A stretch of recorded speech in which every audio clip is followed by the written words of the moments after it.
अनि तरबार थिएर ती पाँचै भाइलाई चाहिँ कार्य असो ठाउँले अद्भुत बालकहरू सुतेका थिए बाउको ओछ्यानमा अनुहार ठ्याक्कै अर्जुनको छोराको अर्जुनकै अनुहार किसिमका थिए पाँचैजनाले काटेछ अनि तन्नमा 5 वटा टाउका टप रगत पाउँदै त्यो 5 वटा टाउका लगेर दिदी महाराजका हजुरमा नारे गर्यो दाखिल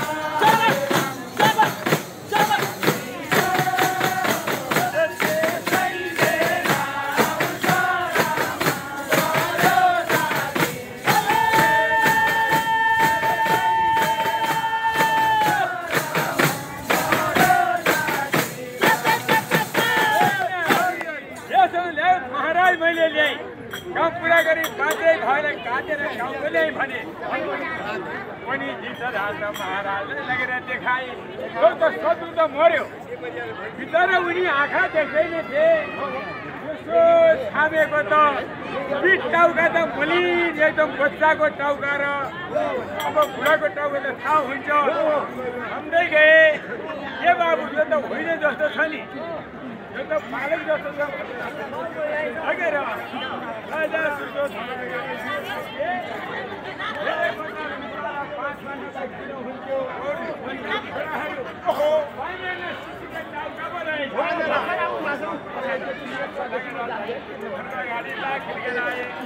अनि दुर्योधन राजा पनि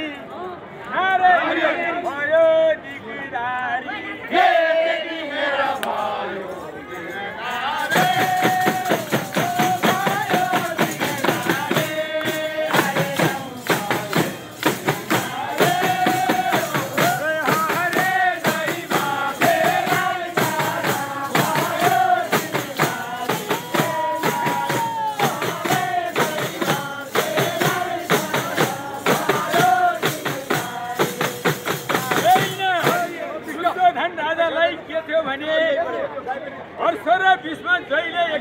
पर्छ नि त्यो दिन तेरो मृत्यु हुन्छ भनी श्राप परेको थियो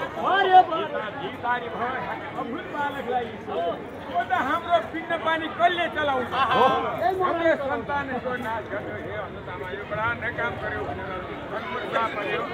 यतातिर त्यतिकैमा निर्मिरे उज्यालो भएछ अनि द्रौपदी रानी छोराहरू ए बाबु हो अब त उठ उज्यालो हो भयो भनेर रानी द्रौपदी जो छोराहरू सुतेका ओछ्यानमा गएर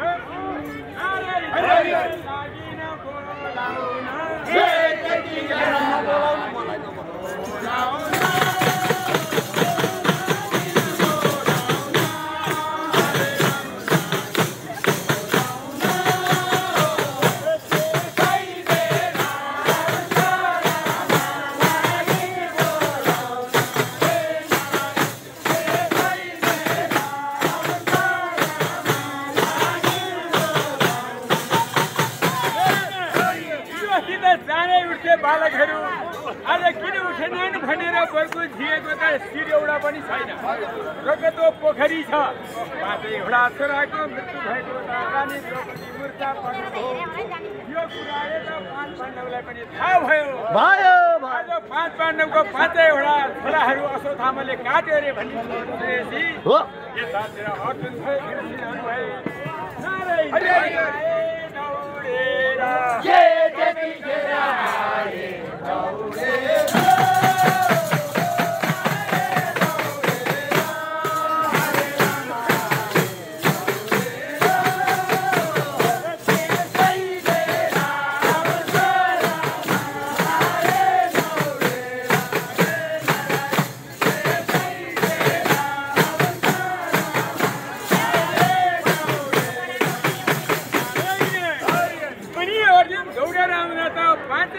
बालकहरूको त हत्या भएको शिर छैन शिर मात्रै लडिरहेको रगतको पोखरी जमिरहेको अनि गएर रानी द्रौपदीलाई चपक्क पाखुरामा समातेर सजाउन लागि अर्जुनले हे रानी भन्दा नभन जे हुनिहार कुरा भयो अब तिमी के भन्छौ त्यो दण्ड दिन्छु असाधारण। तिमी के भन्छौ? अब छाला काट्छौ भने त्यही गरिदिन्छु, काट्नु भने काटिदिन्छु। जसरी मार भन्छौ तिम्रो इच्छा अनुसारको त्यसलाई मैले मारिदिन्छु। यो चाहिँ अर्जुनले द्रौपदीलाई भनेको। 5वटा छोराको टाउको छैन कि लडिरहेको छ, रगतको पोखरी जमिरहेको छ, अनि आमालाई कति पीडा भएको होला।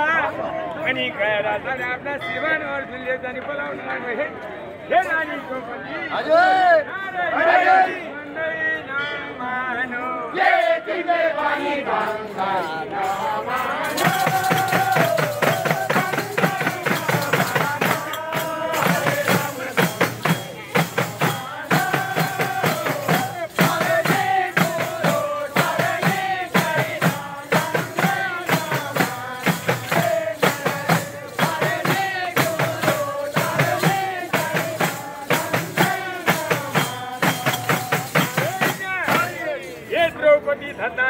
तिमी के भन्छौ त्यही दण्ड दिन्छु भन्दै गरे अर्जुनले।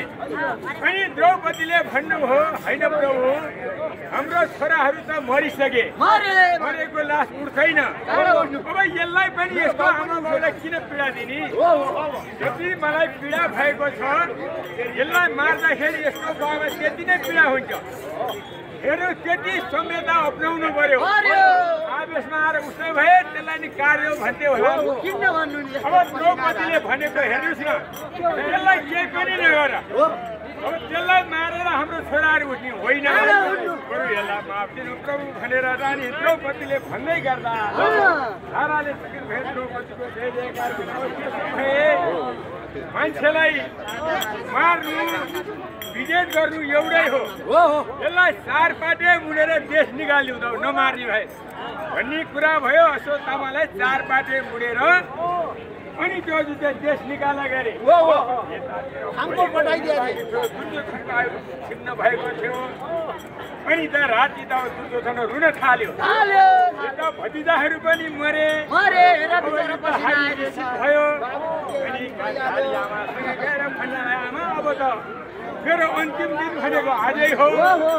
अब मेरो सिद्धियो, मलाई केही आशीर्वाद प्रदान गरौँ भनेर आफ्ना आमाबाट जाँदै गर्दा दुर्योधनले अनि गान्धारीले के भने के गर भने नि, अरे बेलुका रातको 12 बजे नदीमा गएर नुहाउनु र लुगा सबै खोल्नु, निर्वस्त्र भएर मबाट आइज। रातको 12 बजे जन्मदिने आमाले भनेको हरस नखा भनेर भनिदिनु भयो। अनि त्यो के थियो भने गान्धारी धृतराष्ट्रले बिहा गरिसकेपछि आँखामा पट्टी बाँधेको, श्रीमान अन्धो। अब श्रीमान अन्धो छ भने यो पापी संसार मैले किन हेर्ने भनेर आँखामा पट्टी बाँधेको थियो गान्धारीले। अनि आफ्नो छोरो दुर्योधनलाई भन्नुभयो, लौ त भनेर राजा दुर्योधन रातको 12 बजे नदीमा गएर स्नान गर्यो। केही वस्त्र नलाउनु भनिदिएको थियो। अब कृष्णलाई थाहा भयो यो कुरा। अनि आउँदै गर्दा शत्रुबाबु नारायण भगवान कृष्ण बाटोमा राजा दुर्योधनको